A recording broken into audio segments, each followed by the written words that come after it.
Jadi selamat malam, puji Tuhan. Sekali lagi terima kasih untuk kita semuanya yang hadir baik di live streaming untuk mengikuti Zoom Kamis Ministry kita, sebagaimana kita sudah lakukan ini bertahun-tahun ya.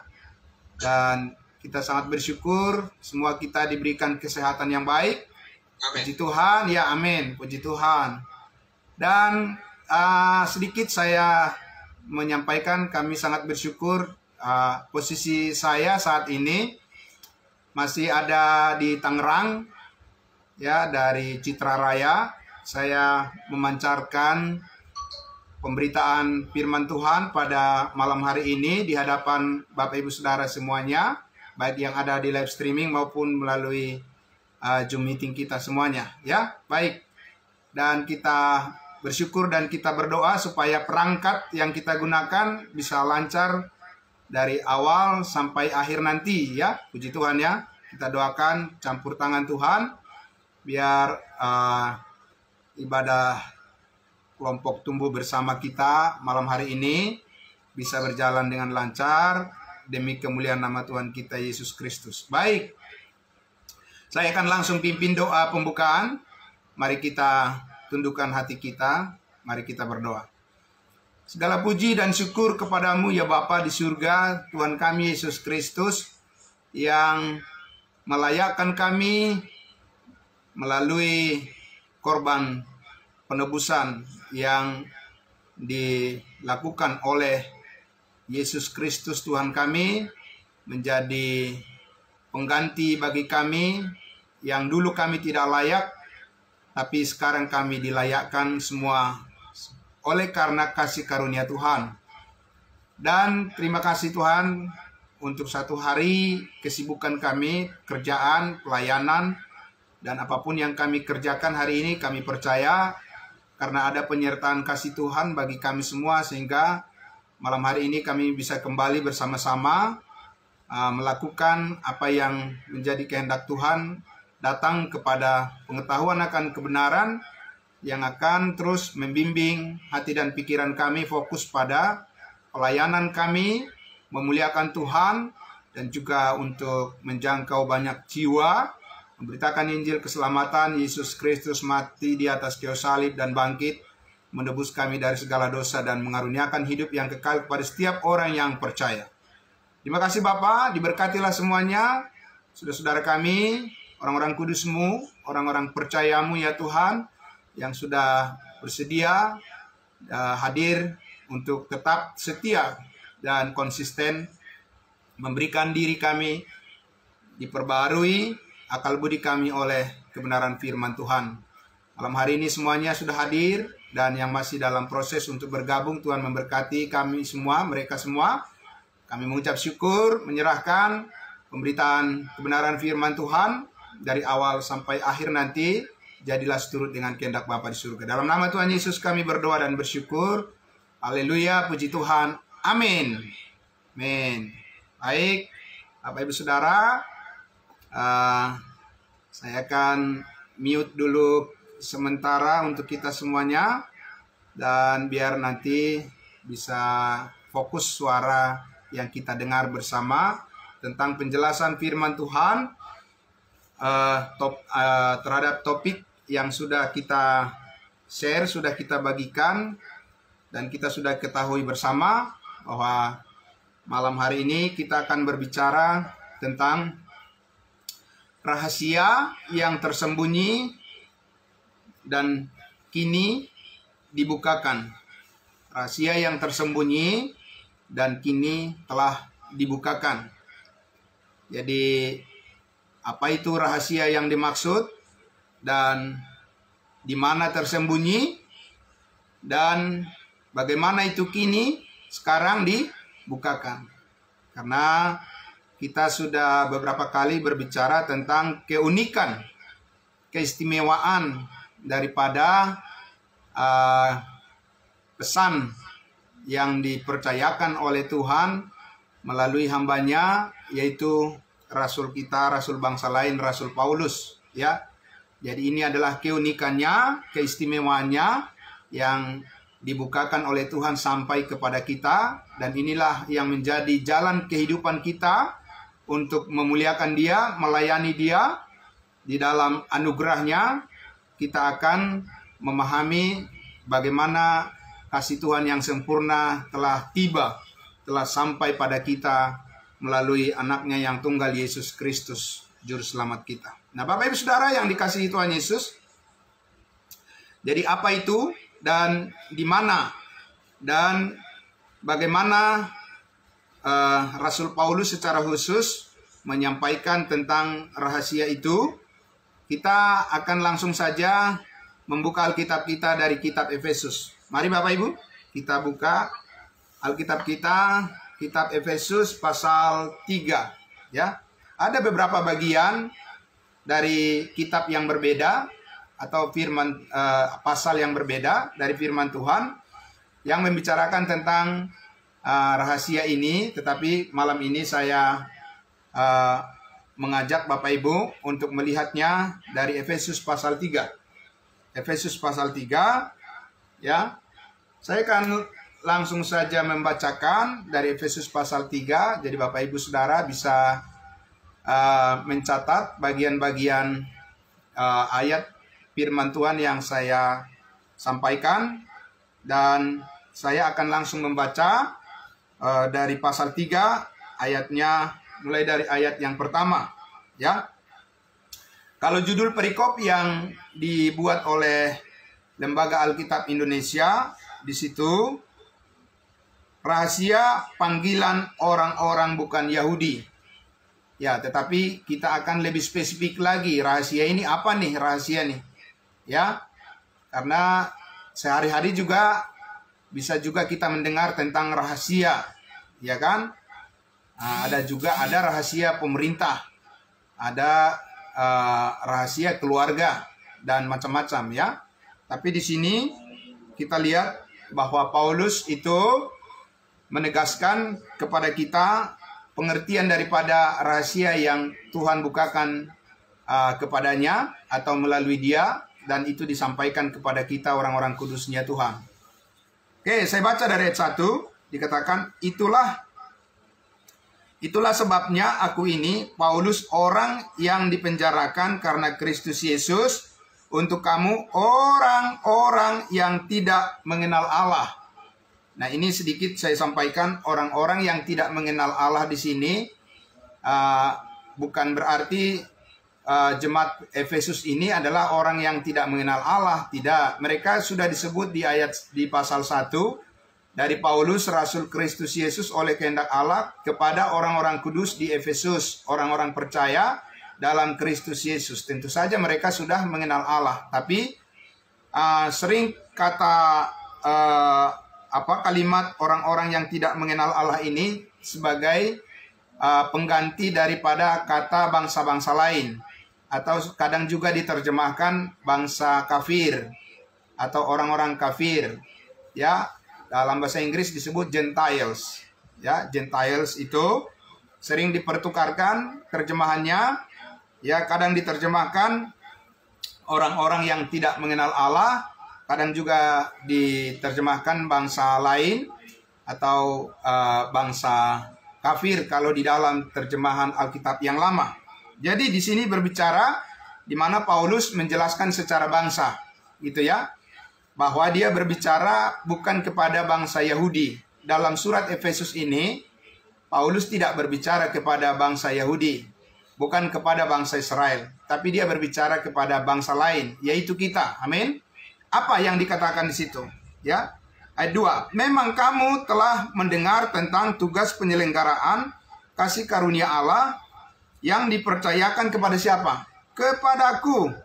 Karena kamu. Kepadaku. Dia tidak bilang kepada kami. Ya. Jadi jelas di sini secara eksklusif, ya, Paulus mengklaim dirinya secara personal bahwa dialah yang menerima tugas penyelenggaraan kasih karunia Allah yang dipercayakan oleh Tuhan Yesus. Ya. Di mana itu dipercayakan dan bagaimana, apa itu, nanti akan kita lihat di bagian penjelasan kita selanjutnya. Ya. Kita baca di ayat 3, yaitu Bagaimana rahasianya? Dinyatakan kepadaku dengan wahyu. Jadi bagaimana rahasianya? Ya, rahasia siapa? Rahasia Kristus, rahasia Allah itu dikatakan dinyatakan, ya, dibukakan kepada Paulus dengan wahyu, dengan revelation. Ya, jadi bukan dengan tafsiran gitu. Jadi Paulus bukan menafsir dari tulisan kitab suci, lalu dia mengerti apa yang dia maksud dengan rahasia itu. Bukan, tapi dia menerima langsung wahyu dari Tuhan Yesus yang sudah dimuliakan di surga.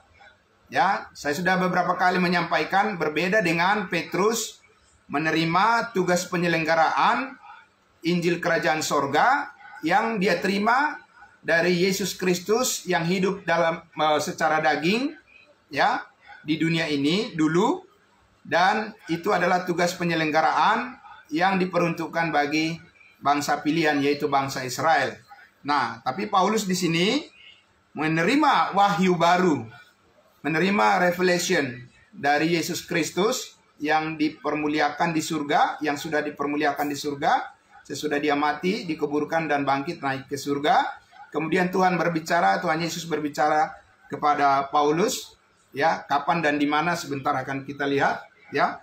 Tapi yang jelas di sini Paulus menyatakan rahasia Allah dinyatakan kepadaku, ya, kepada dia secara personal. Ya, bukan rame-rame, bukan pada kelompok, ya. Ya, tapi secara pribadi dia. Nah, menerima wahyu Kristus tentang rahasia itu. Ya, dan seperti yang telah kutulis di atas dengan singkat. Ayat 4. Apabila kamu membacanya, apabila apa, Bapak Ibu? Apabila kamu membacanya. Jadi kita perhatikan di situ. Kenapa penting kita untuk teratur membaca Alkitab?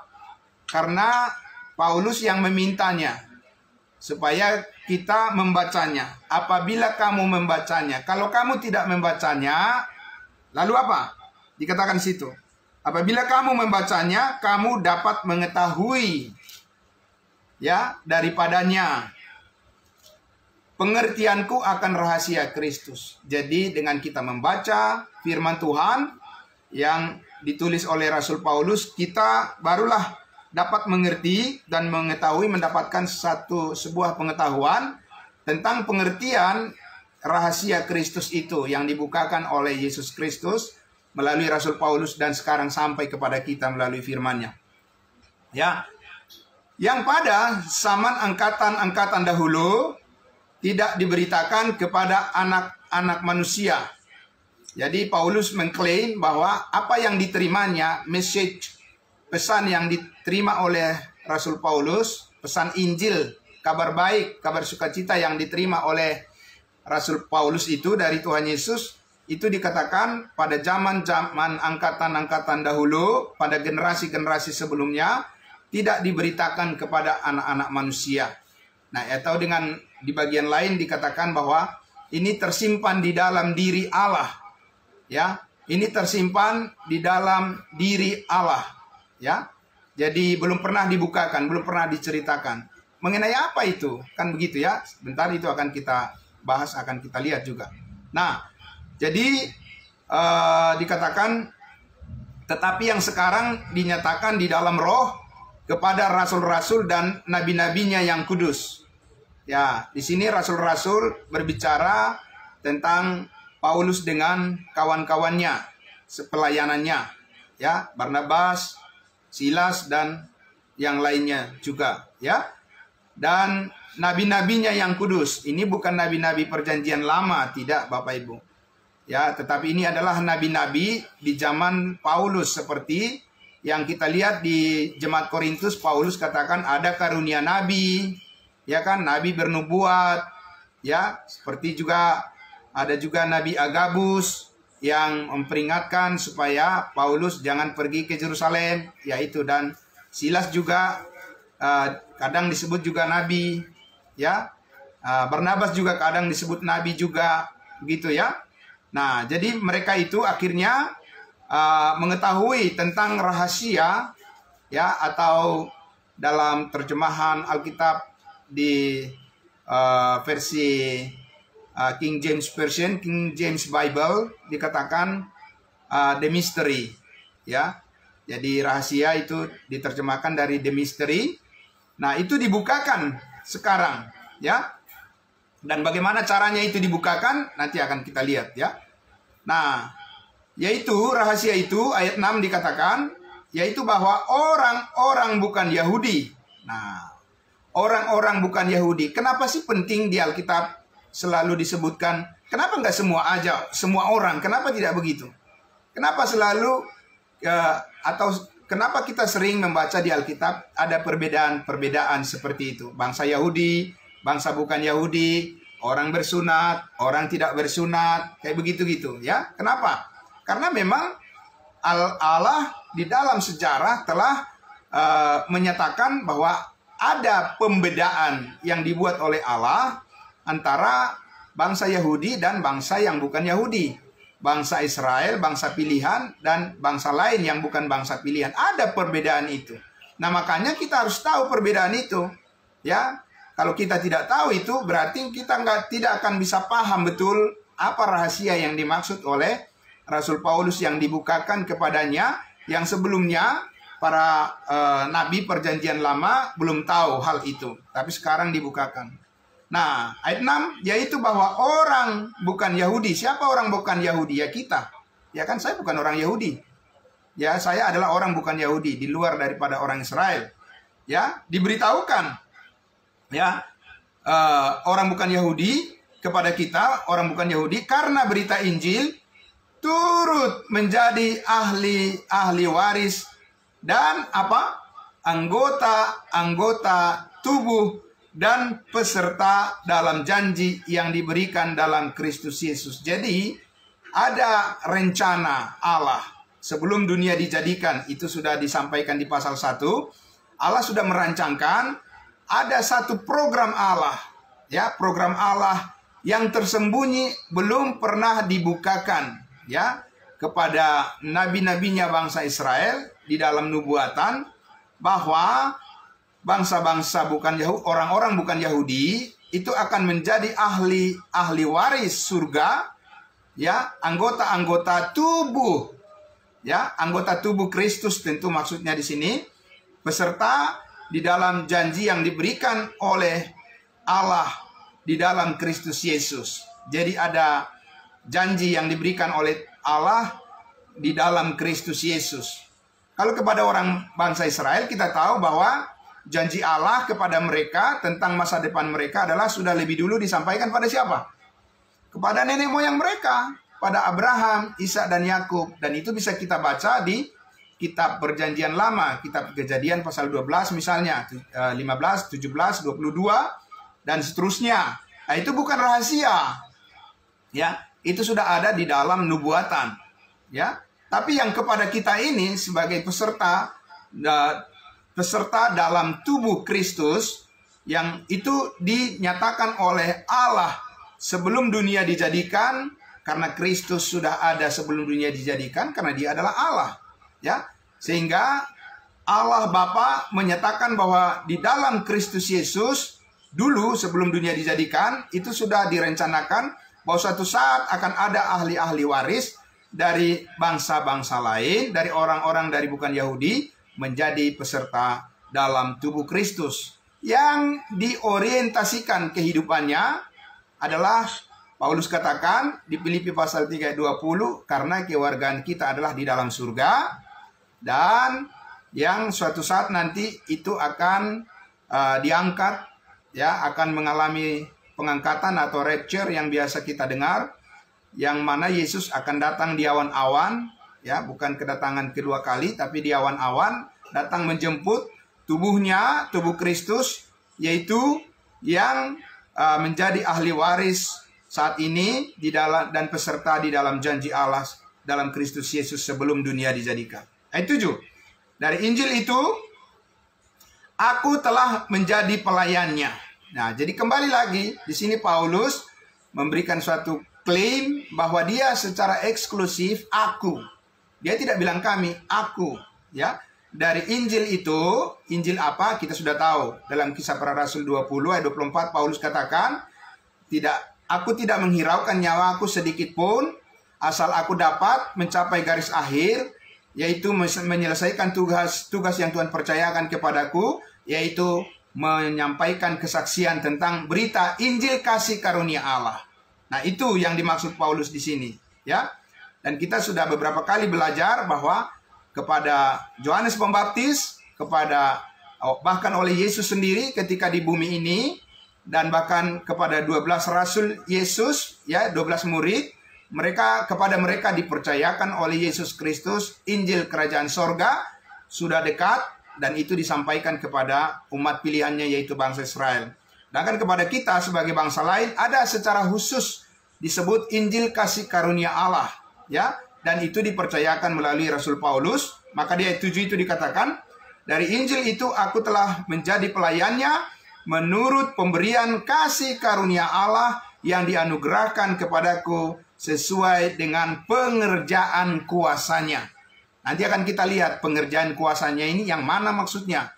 Karena pengerjaan manifestasi daripada kuasa Allah itu terlalu banyak di dalam Alkitab, ya kan? Pada bangsa Israel apalagi banyak mujizat yang diperlihatkan oleh Allah, ya, mulai sejak mereka dibebaskan dari Mesir, ada banyak tulah, ya, yang diperlihatkan oleh Tuhan, mujizat baik di dalam perjalanan mereka menuju tanah perjanjian, bahkan sesudah mereka sampai di tanah perjanjian di tanah Kanaan, bahkan sampai pada zaman Elia, zaman Yohanes Pembaptis, dan bahkan pada zaman Yesus Kristus sendiri, begitu banyak kuasa Allah dinyatakan kepada bangsa Israel.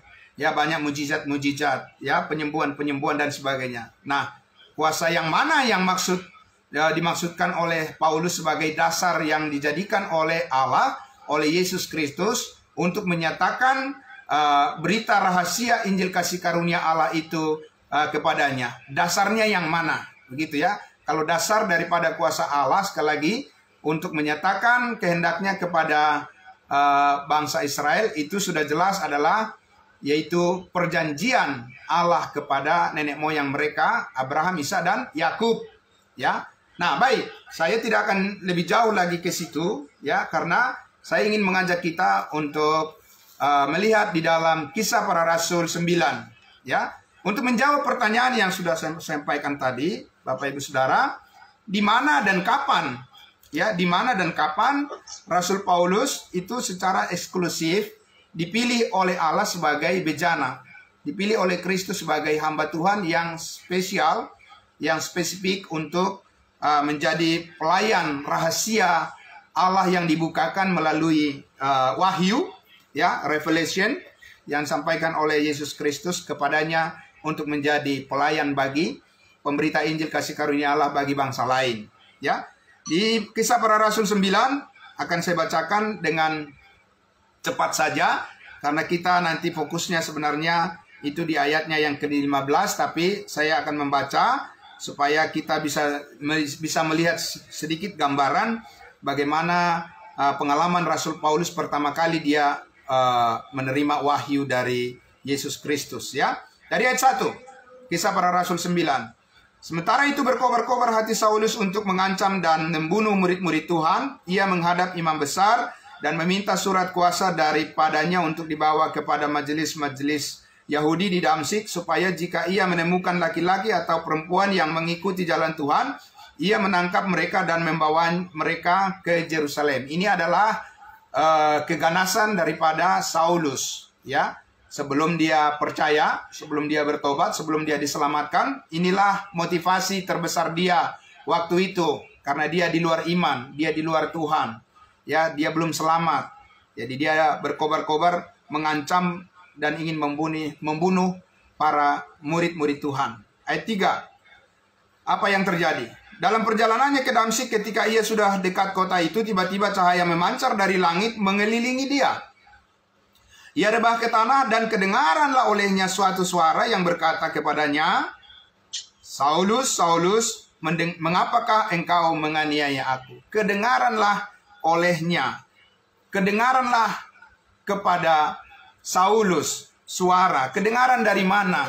Kedengaran dari surga, ya. kedengaran dari surga Bapak Ibu, langsung Tuhan Yesus dari surga. Kenapa dari surga? Karena dia sudah duduk di sebelah kanan Allah Bapa di surga. Dari situlah Yesus memperlihatkan ya dirinya dan menyatakan dalam suaranya dengan dalam firman-Nya menyatakan bahwa Saulus, Saulus, mengapakah engkau menganiaya aku? Ya. Nah, sampai saat itu sebenarnya di ayat 4 itu Saulus belum tahu siapa nih.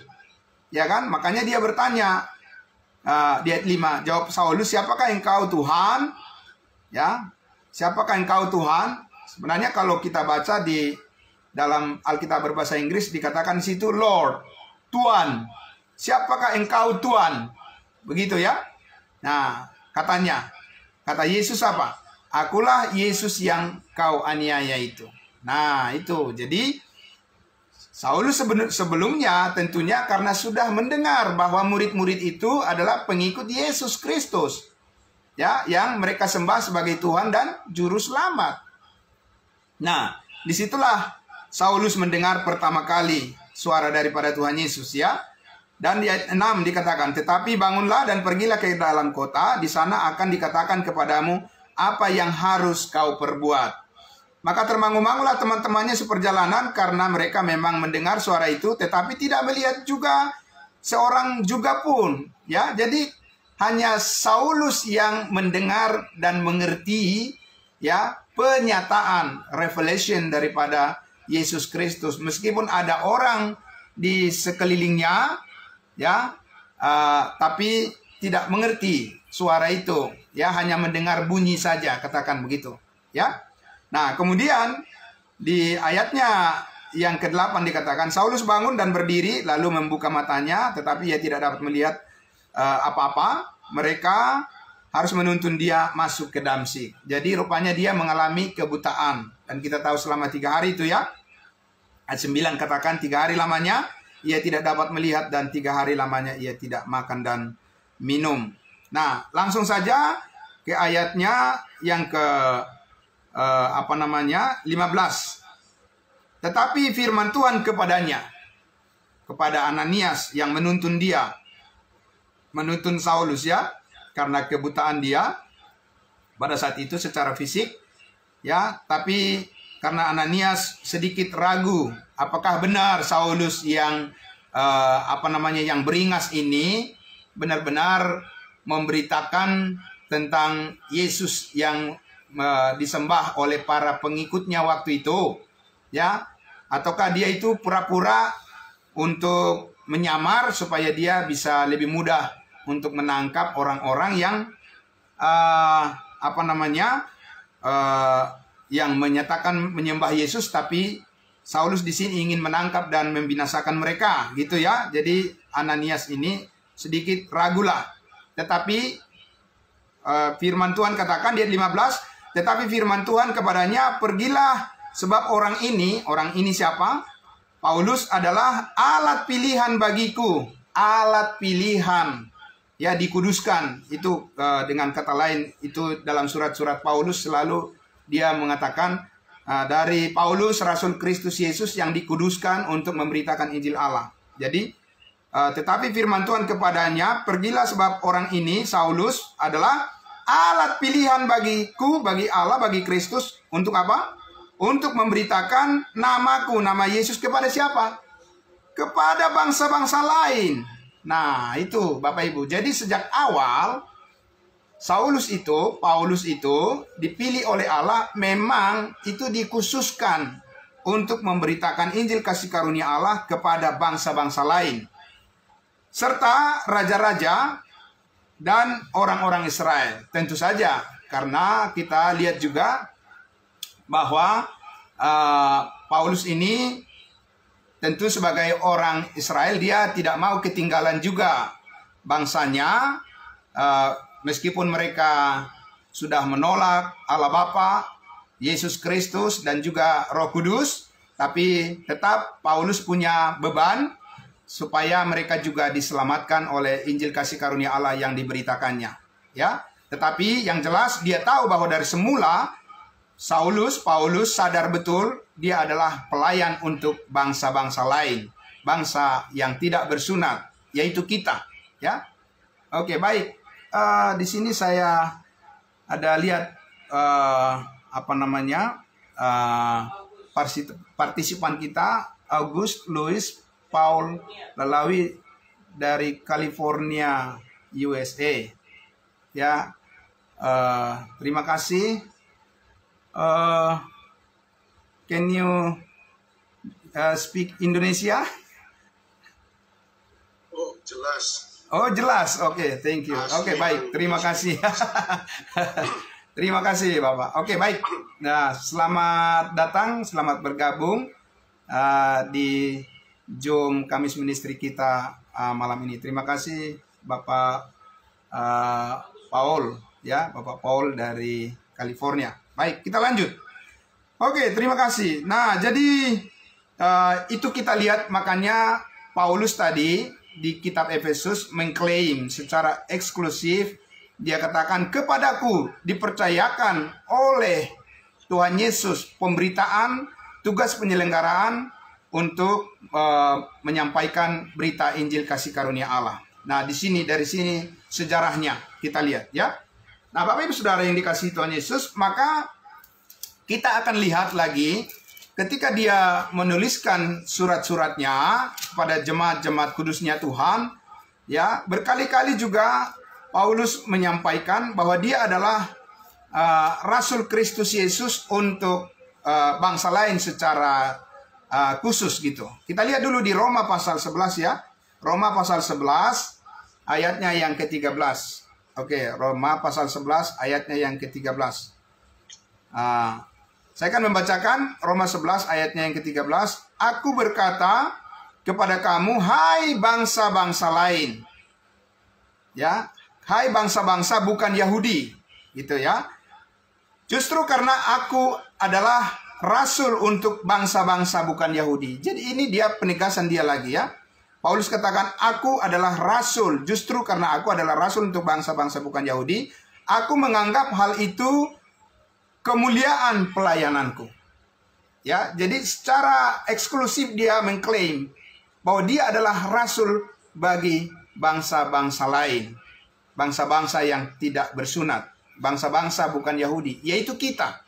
Ya, kita adalah bangsa di luar bangsa Yahudi. Ya, kita adalah bangsa lain. Ya, ada bangsa Indonesia, bangsa Amerika, ya, kemudian Australia, Singapura dan lain sebagainya. Ya. Nah, itu Paulus katakan bahwa dia adalah rasul yang dipilih oleh Tuhan sejak semula untuk menjadi rasul bagi bangsa lain, bagi kita. Nah, kemudian saya masih mengajak kita lagi untuk melihat di dalam 1 Korintus. Sekarang kita lihat dalam 1 Korintus pasal 11. Ya. 1 Korintus pasal 11. 1 Korintus pasal 11 ayat 1. Nah, di sini Paulus dengan eksklusif juga menyatakan bahwa dia adalah sebagai teladan bagi kita. Ya, 1 Korintus 11 ayat 1. Dan dia minta secara khusus juga bahwa agar kita mengikuti dia. Ya, ayat 11, pasal 11 ayat 1. Jadilah pengikutku, sama seperti aku juga menjadi pengikut Kristus. Nah, kita perhatikan di situ, tentu dari secara historis tadi kita lihat, ya, bahwa Paulus mengenal Yesus Kristus, Saulus mengenal Yesus Kristus adalah Kristus yang sudah dipermuliakan di surga. Dia tidak pernah mengenal Yesus di bumi. Dia tidak pernah menerima firman, kebenaran ketika Yesus masih hidup di bumi. Tapi Paulus mengenali sosok daripada Yesus Kristus sebagai Tuhan dan Juru Selamat adalah Yesus yang sudah dipermuliakan di surga. Maka dengan pengenalan itulah, maka Paulus mengatakan, jadilah pengikutku. Ya, jadi followernya. Paulus sama seperti aku, Paulus juga menjadi pengikut Kristus. Jadi ini penting bahwa pengenalan akan Saulus, pengenalan akan Paulus kepada Kristus itu adalah pengenalan Yesus Kristus yang sudah dipermuliakan di surga. Berbeda dengan pengenalan daripada Petrus, ya, Yohanes dan Yakobus. Mereka mengenal Yesus yang menjelma dalam daging sebagai manusia secara lahiriah. Ya, itu pengenalan mereka, firman yang menjelma menjadi manusia, ya, firman yang menjadi daging. Nah, itu pengenalan, dari situ pengenalan daripada Petrus, ya, 12 murid terhadap Yesus Kristus. Ya, karena itu ketika Yesus bertanya, menurut kamu siapakah aku ini? Petrus mengatakan, engkau adalah Mesias, anak Allah yang hidup. Gitu, ya. Nah, pengenalan akan Paulus tentunya terhadap Yesus Kristus sebagai Tuhan yang sudah dipermuliakan adalah Yesus yang sudah mati, dikuburkan, dan bangkit, dan duduk di sebelah kanan Allah Bapa di surga. Itu tentu kita lihat tidak berkaitan dengan Yesus secara lahiriah, secara jasmani. Paulus tidak mengenal Yesus secara lahiriah dan secara jasmani. Nah, Bapak Ibu Saudara, kita lihat lagi dalam 2 Timotius pasal 1. Mari, Bapak Ibu Saudara, 2 Timotius pasal 1. Ya, 2 Timotius pasal 1 dikatakan di ayatnya yang saya akan membaca di ayatnya yang ke 11. Di ayat 11, Paulus katakan kepada Timotius, ya, untuk Injil inilah aku, ya, Paulus telah ditetapkan sebagai pemberita, sebagai rasul, dan sebagai guru. Nah, di dalam terjemahan Alkitab berbahasa Indonesia ada yang dihilangkan atau ada yang tidak lengkap di situ, ya.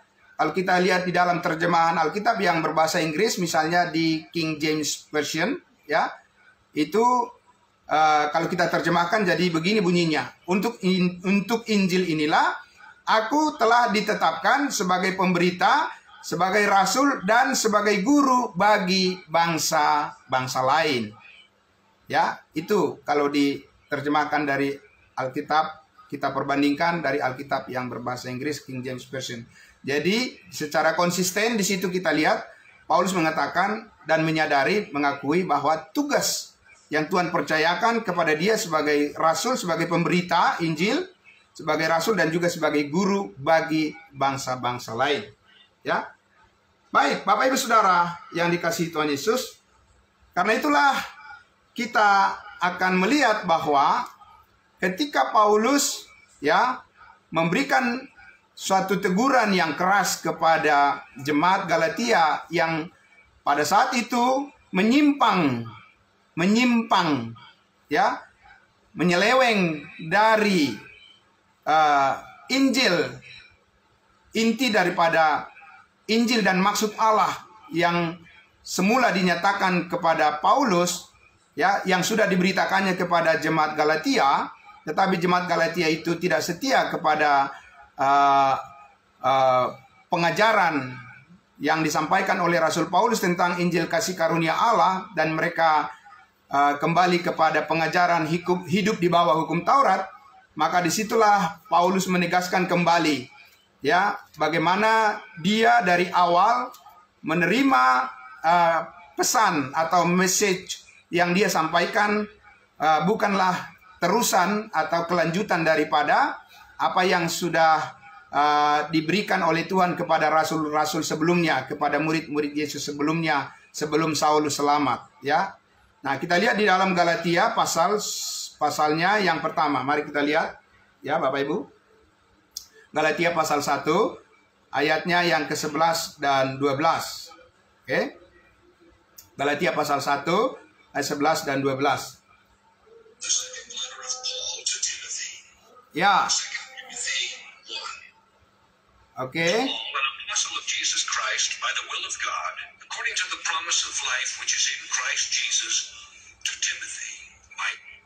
Oke. Kita akan lihat di kitab Galatia. Ya, Galatia pasal 1 ayatnya, ya. Oke, terima kasih. Tadi sudah kita dengarkan dalam melalui audio, ya. Apa yang sudah kita baca tadi di kitab Timotius. Oke. Kita baca lagi dalam Galatia pasal 1 ayatnya yang ke-11 dan 12. Oke. Dikatakan, sebab aku, ini Paulus, menegaskan kepadamu, saudara-saudaraku, bahwa Injil yang kuberitakan itu bukanlah Injil manusia. Karena aku bukan menerimanya dari manusia. Ya. Dan bukan manusia yang mengajarkannya kepadaku. Nah ini. Ya.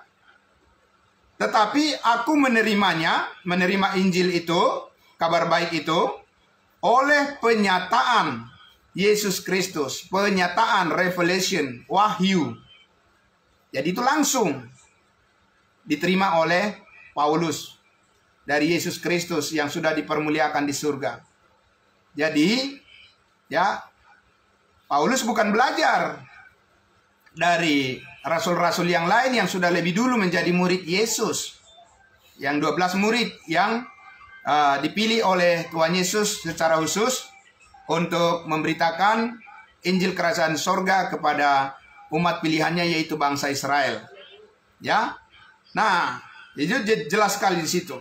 Dan kalau kita lebih memperjelas lagi apa yang dikatakan oleh Rasul Paulus di Galatia pasal 1 ayat 11-12 ini, itu bisa kita lihat ceritanya di pasal 2. Ya, pasal 2 lebih memperjelas lagi. Galatia pasal 2 ayat 1 sampai ayatnya, saya akan membacakan sampai ayatnya yang ke-9 saja ya. Ini adalah baik. Oke. Galatia pasal 2 ayat 1 sampai 9 saja ya. Kemudian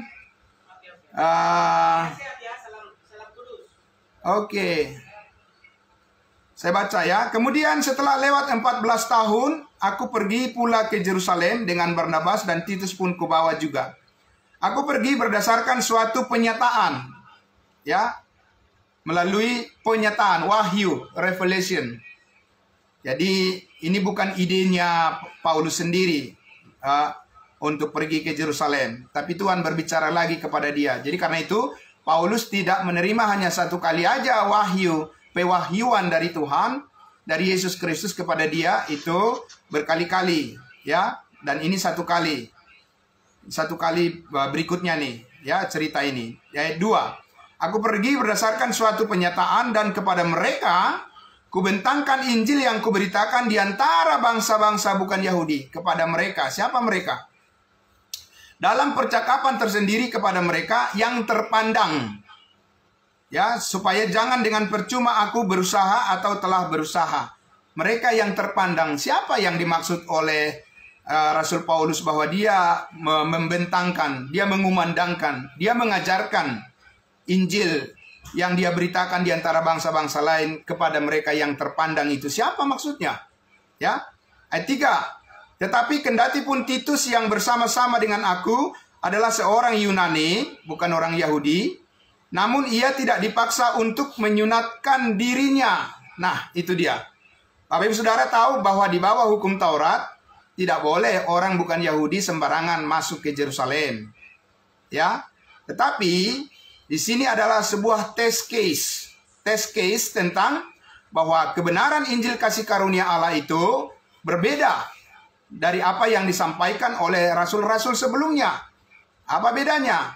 Karena Injil kasih karunia Allah yang disampaikan oleh Rasul Paulus kepada bangsa-bangsa lain, kepada kita adalah, Paulus mengatakan kita tidak hidup di bawah hukum Taurat.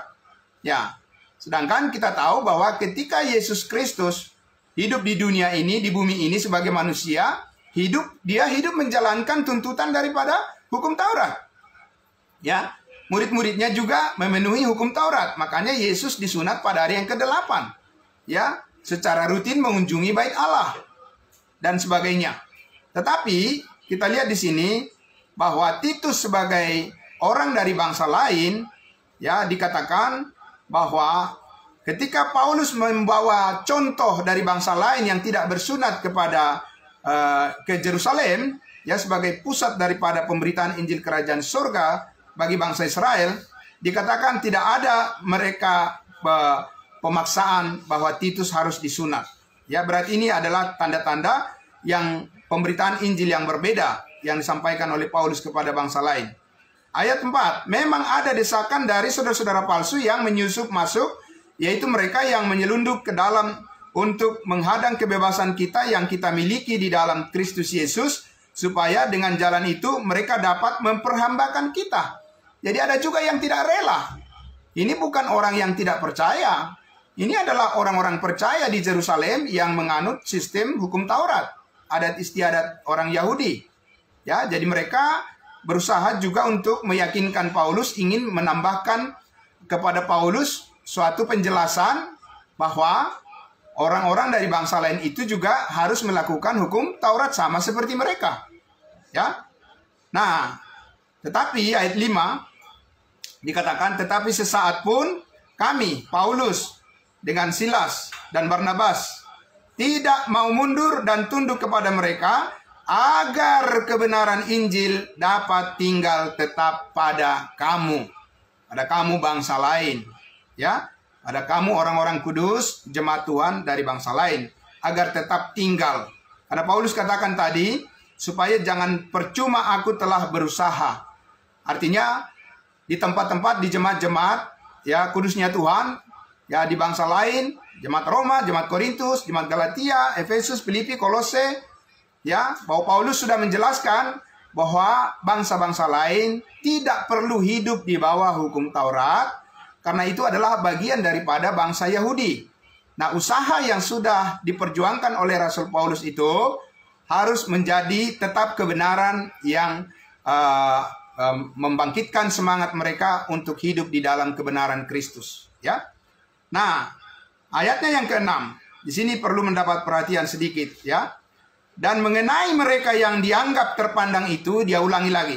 Paulus katakan, mengenai mereka yang dianggap terpandang itu, bagaimana kedudukan mereka dahulu, itu tidak penting bagiku. Sebab Allah tidak memandang muka, bagaimanapun juga mereka yang terpandang itu tidak memaksakan sesuatu yang lain kepadaku. Tidak memaksakan sesuatu yang lain itu apa? Tentu saja, ya, memaksakan atau mengharuskan bahwa bangsa-bangsa lain juga harus hidup melakukan hukum Taurat, bersunat misalnya, ya, dan lain sebagainya. Tetapi Paulus tidak mau menerima itu, ya, sebagai kebenaran yang harus dihidupi oleh bangsa-bangsa lain. Nah, kita lihat di ayat 7. Tetapi sebaliknya, setelah mereka melihat bahwa kepadaku telah dipercayakan pemberitaan Injil untuk orang-orang tak bersunat pada Paulus, sama seperti kepada Petrus untuk orang-orang bersunat. Tetapi sebaliknya, ya, jadi tetapi sebaliknya dikatakan but contrariwise, ya, but contrariwise, sebaliknya. Apa artinya sebaliknya? Berbeda. Hal yang berbeda yang disampaikan oleh Paulus dengan apa yang sudah diketahui oleh rasul-rasul di Yerusalem. Sebab kalau sama saja pemberitaan yang disampaikan oleh Paulus dengan disampaikan oleh Petrus, kenapa mereka harus bersidang? Istilahnya harus tarik urat di sana, ya kan? Kenapa harus ada ngotot di sana, adu argumentasi di sana? Buat apa? Kalau memang mereka sudah sama-sama memahami bahwa Injil yang mereka sampaikan adalah sama yang sampaikan Petrus maupun Paulus. Tapi kita sudah lihat tadi, Paulus sudah menyatakan beberapa kali dengan kesaksiannya bahwa Tuhan menyatakan kepadanya rahasia yang berabad-abad lamanya belum pernah dibukakan, tetapi secara khusus Tuhan Yesus menyampaikannya kepada Paulus sebagai rasul bangsa lain. Dia dipilih untuk menyampaikan Injil kasih karunia Allah tentang, ya, rencana Tuhan untuk menyelamatkan semua orang yang percaya berdasarkan, ya, iman kepada kasih karunia Allah, yaitu kematian, penguburan dan kebangkitan daripada Yesus Kristus bagi setiap orang yang percaya pasti beroleh hidup yang kekal tanpa perbedaan. Ya, tidak ada Yahudi, tidak ada Yunani, tapi semuanya menjadi satu di dalam tubuh Kristus, ya. Nah, jadi di sini kita lihat, Bapak Ibu Saudara, Paulus sudah jelas mengatakan di situ bahwa Tuhan mempercayakan pemberitaan Injil kepada Petrus, ya, untuk orang-orang yang bersunat, dan kepada Paulus adalah untuk orang-orang yang tidak bersunat. Itu jelas sekali kita lihat di ayatnya yang ke-7. Ayat 8, karena ia telah Allah yang telah memberikan kekuatan kepada Petrus untuk menjadi rasul bagi siapa? Jadi rasul bagi orang-orang bersunat. Siapa orang-orang bersunat? Orang Israel, Bapak Ibu Saudara. Ya. Ia juga yang telah memberikan kekuatan kepadaku untuk orang-orang yang tidak bersunat. Siapa itu? Ya kita, orang-orang yang di luar daripada orang Israel, bangsa Israel. 9. Dan setelah melihat kasih karunia Allah yang dianugerahkan kepadaku, setelah melihat. Siapa yang melihat? Ya, mereka yang bersidang di Yerusalem, rasul-rasul, ya, 12 murid Yesus melihat, mengerti, memahami, menangkap, ya, apa yang dijelaskan oleh Rasul Paulus. Maka kemudian dikatakan Yakobus, Kefas, dan Yohanes yang dipandang sebagai soko guru jemaat berjabat tangan dengan Paulus dan dengan Barnabas sebagai tanda persekutuan supaya kami pergi kepada orang-orang yang tidak bersunat dan mereka kepada orang-orang yang bersunat. Ya, jadi kita tahu bahwa semuanya ini baik. Program Allah untuk bangsa Israel itu adalah tujuannya untuk memuliakan Yesus Kristus sebagai Raja. Dan juga bagi kita, bangsa-bangsa lain, tujuannya adalah untuk memuliakan Yesus Kristus sebagai kepala gereja, sebagai kepala tubuh. Ya. Nah, Bapak Ibu Saudara, jadi di sini kita lihat, maka Paulus memberikan warning, memberikan peringatan akan kepada jemaat Galatia ini supaya mereka konsisten memberitakan Injil yang diberitakan oleh Rasul Paulus dan ada konsekuensinya. Makanya Paulus mengatakan di ayatnya yang ke-6 pasal 1 itu, ya, pasal 1 ayatnya yang ke-6 Galatia, dia menegur mereka dengan keras. Dia katakan apa? Aku heran bahwa kamu begitu lekas berbalik daripada Dia. Berbalik daripada siapa? Dari Yesus Kristus. Caranya berbalik dari Yesus Kristus bagaimana? Tentu berbalik dari pengajaran, dari Injil. Ya, dari kebenaran Injil yang diberitakan Rasul Paulus, mereka berbalik. Ya, bagaimana cara mereka berbalik? Kita lihat dulu ya. Yang oleh kasih karunia Kristus telah memanggil kamu dan mengikuti suatu Injil lain. Jadi ada Injil yang lain yang berbeda dengan disampaikan Paulus. Makanya Paulus selalu menegaskan, bahkan di depan 12 murid Yesus, ya, Paulus juga menegaskan bahwa yang dia terima itu, ya, dari Tuhan Yesus sebagai berita keselamatan bagi bangsa-bangsa lain, itu memiliki karakteristik yang spesifik, yang berbeda dari apa yang sebelumnya telah diketahui oleh murid-murid Yesus, ya, tentang rahasia Allah yang tersembunyi, yang berabad-abad lamanya, tetapi sekarang dibukakan melalui Rasul Paulus. Karena itu diperingatkan di situ, ya, di ayatnya yang ke-8. Tetapi sekalipun kami atau seorang malaikat dari sorga yang memberitakan kepada kamu suatu Injil yang berbeda dengan Injil yang telah kami beritakan kepadamu, terkutuklah dia. Kalau berbeda, kalau lain, ya, daripada kabar baik yang diterima oleh Rasul Paulus, ada orang yang memberitakan berita yang salah, ya, itu dikatakan terkutuklah dia yang memberitakan yang salah itu, ya. 9, seperti yang telah kami katakan dahulu, sekarang kukatakan sekali lagi, jikalau ada orang yang memberitakan kepadamu suatu Injil yang berbeda dengan apa yang telah kamu terima, terkutuklah dia.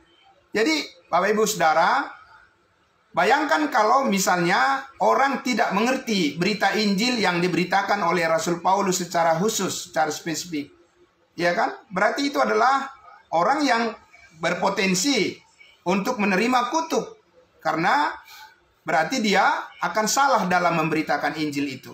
Ya, kalau salah memberitakan Injil saat ini, tentu saja orang yang menerima juga akan menerima sebuah berita yang salah. Dan itu resikonya sangat berat. Beratnya apa? Bisa binasa orang itu. Ya. Jadi itu sebabnya Bapak Ibu Saudara, kita selalu memperhatikan tentang pemberitaan, kemurnian pemberitaan yang kita sampaikan haruslah sesuai dengan pemberitaan Injil yang diterima secara khusus oleh Rasul Paulus kepada kita bangsa lain. Karena Paulus mengatakannya ada kutuk yang menanti atau resikonya kalau kita tidak tahu persis atau mengerti betul pemberitaan kita itu seperti apa, ya, dan itu harus sesuai dengan Injil yang diberitakan oleh Rasul Paulus tentang Yesus Kristus tentunya yang sudah mati, ya, mengampuni segala dosa kita, dia dikuburkan dan bangkit pada hari yang ketiga, naik ke surga, ya, dan kita bersyukur karena kepada kita dianugerahkan keselamatan secara cuma-cuma atau diberikan kepada kita keselamatan karena kasih karunia Allah, bukan karena usaha kita, bukan karena perbuatan kita, bukan karena kebaikan kita, bukan karena amal kita, tetapi semuanya hanya melalui iman kepada Yesus Kristus, yang mana Yesus Kristus telah mengerjakan keselamatan kita dengan sempurna di atas kayu salib, sebab Yesus berkata sudah selesai. Dan itu adalah dasar keyakinan kita, iman kita, dan itulah berita yang harus kita sampaikan juga kepada orang-orang lain, kepada semua orang yang kita jumpai. Puji Tuhan Bapak Ibu Saudara. Nah, sekarang saya mengajak kita untuk melihat bagian di mana saya akan sampai pada penghujung pemaparan saya ini di Kolose pasal 1 ayatnya yang ke-24. Kita akan melihat di sini Bapak Ibu Saudara, Kolose pasal 1, bagaimana Paulus menegaskan lagi, ya, bahwa kepada Paulus itu dipercayakan oleh Tuhan rahasia Injil yang berabad-abad lamanya, belum pernah dibukakan, tapi sekarang dia bersukacita karena kita semuanya mengerti tentang rahasia itu, ya. Ayat 24, dimulai dari ayat 24, Kolose pasal 1. Sekarang aku bersukacita bahwa aku boleh menderita karena kamu dan menggenapkan dalam dagingku, ya, apa yang kurang pada penderitaan Kristus untuk tubuhnya, yaitu jemaat. Bukan penderitaan untuk tubuhnya yang dikorbankan di atas kayu salib. Tidak. Karena itu tubuh Kristus itu sudah bangkit dari antara orang mati. Dan sekarang sudah naik ke surga, ya, dalam keadaan sebagai Tuhan dan Juru Selamat. Maka dikatakan Paulus di sini dia bersyukur, ya, bersukacita, meskipun dia harus menderita karena memberitakan tentang penderitaan Kristus, yaitu tentang kematiannya, sengsara Kristus yang telah menebus dan mengampuni segala dosa kita untuk tubuhnya, tubuh rohaninya, yaitu jemaat, yaitu kita, jemaat kudusnya Tuhan. Ayat 25. Aku telah menjadi pelayan jemaat itu sesuai dengan tugas yang dipercayakan Allah kepadaku, pada Paulus, untuk meneruskan firman-Nya dengan sepenuhnya kepada kamu. Ayat 26. Yaitu rahasia yang tersembunyi dari abad ke abad dan dari turunan ke turunan, ya, tetapi yang sekarang dinyatakan kepada orang-orang kudusnya. Kembali lagi, Paulus menegaskan ini adalah rahasia dari abad ke abad, ya, bahwa ada keselamatan bagi bangsa-bangsa lain tanpa peranan daripada bangsa Israel sebagai bangsa pilihan, dan itu dikaruniakan kepada kita sebagai kasih karunia berdasarkan pekerjaan Kristus yang sudah selesai di atas kayu salib, yang sudah menebus dan mengampuni segala dosa kita sekali untuk selama-lamanya. Ya. Nah, jadi itu dikatakan oleh Rasul Paulus di ayat 27, kepada mereka Allah mau memberitahukan betapa kaya dan mulianya rahasia itu di antara siapa? Di antara bangsa-bangsa lain, di antara kita, bangsa-bangsa lain, yaitu Kristus ada di tengah-tengah kamu, Kristus yang adalah pengharapan akan kemuliaan, ya, kemuliaan kita. Ketika Yesus nanti datang di awan-awan menjemput kita, maka kemuliaan tubuh kebangkitan yang sama dengan tubuh Kristus itu adalah pengharapan kita yang paling sempurna, di mana kita akan menggantikan tubuh, di mana Tuhan akan menggantikan tubuh yang lama ini, yang fana ini, dengan tubuh yang baru sama seperti tubuh Kristus, tubuh kemuliaan. Ya. Nah, ayat 28, dialah yang kami beritakan, Yesus Kristus yang surgawi. Itulah yang kami beritakan, kata Paulus, apabila tiap-tiap orang kami nasihati dan tiap-tiap orang kami ajari dalam segala hikmat untuk memimpin tiap-tiap orang kepada kesempurnaan dalam Kristus. Jadi Bapak Ibu Saudara, sekarang kita mengerti bahwa kita di dalam Kristus sudah sempurna. Itu posisi kita. Ya. Posisi kita di dalam Kristus karena kasih karunia-Nya itu adalah sudah sempurna. Bukan karena usaha dan pekerjaan kita, bukan karena apa yang kita perjuangkan, tapi semata-mata karena pengorbanan Kristus di atas kayu salib menjadi tebusan bagi kita yang tidak layak menjadi layak, dan kita dikuduskan oleh darahnya, kita dibenarkan dan ditebus, dan kita menjadi pewaris surga. Di dalam Kristus kita adalah orang-orang yang telah disempurnakannya. Dan itulah Bapak Ibu Saudara, sekarang yang kita terus kita belajar memahami tentang diri kita di dalam Kristus, posisi kita di dalam Kristus yang sempurna, sehingga melalui kebenaran firman-Nya kita bisa mengenali Tuhan Yesus di dalam setiap pelayanan kita, ya, bahwa kita ini adalah anggota tubuh Kristus yang berfungsi saat ini untuk menyatakan kehendak Allah yang sempurna itu. Kita dipakai oleh Tuhan, ya, untuk menyatakan kehendak Allah, di mana dikatakan di 1 Timotius 2 ayat 3 dan 4, itulah yang baik dan yang berkenan kepada Allah sebagai Tuhan dan Juru Selamat kita, yang menghendaki supaya semua orang diselamatkan. Amin. Nah, itu semua orang diselamatkan dan memperoleh pengetahuan akan kebenaran. Itu Bapak Ibu Saudara tujuan pelayanan kita yang paling pokok.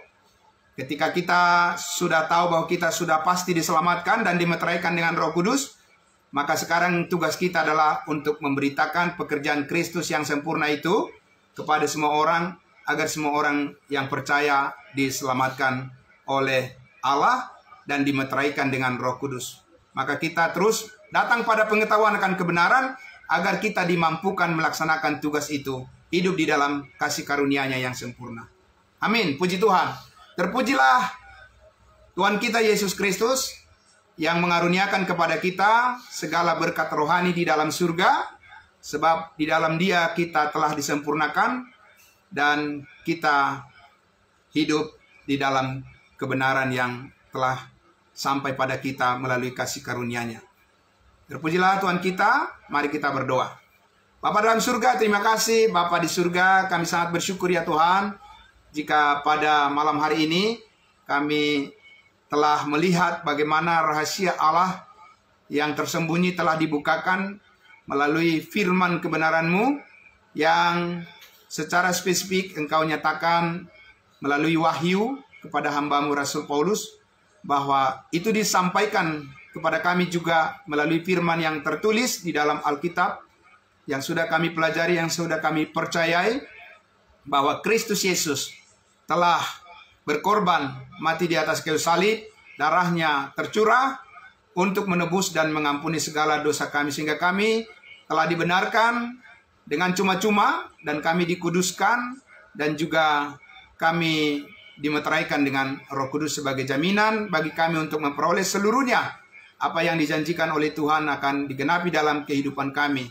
Terlebih Tuhan, firman Tuhan itu membimbing kami terus untuk mengerti keberadaan diri kami di dalam Kristus Yesus yang telah disempurnakan, sehingga kami memperoleh pengenalan yang lebih lagi kepadamu, dan dapat kami terapkan kehendak Tuhan di dalam kehidupan kami secara pribadi maupun di dalam keluarga dan juga di dalam jemaat, terlebih di dalam dunia, supaya terang Kristus bisa dinyatakan, banyak jiwa yang diselamatkan, untuk datang kepadamu ya Bapa. Terima kasih Bapa, kami mengucap syukur dalam nama Tuhan Yesus kami berdoa. Haleluya, amin. Terima kasih, Tuhan Yesus memberkati semuanya, Bapak Ibu Saudara sekalian yang ada di live streaming. Tuhan Yesus memberkati semuanya, dan juga kita semua yang ada di ruangan Zoom meeting. Saatnya berikutnya kita akan masuk pada sesi sharing, berbagi pengalaman kita, ya, satu dengan yang lain. Saya serahkan kepada Bapak Pendeta Pardosi untuk memimpin kita dalam acara sesi selanjutnya, ya. Baik, terima kasih, Tuhan Yesus memberkati. Ya, salam kudus semuanya. Salam. Salam, puji Tuhan.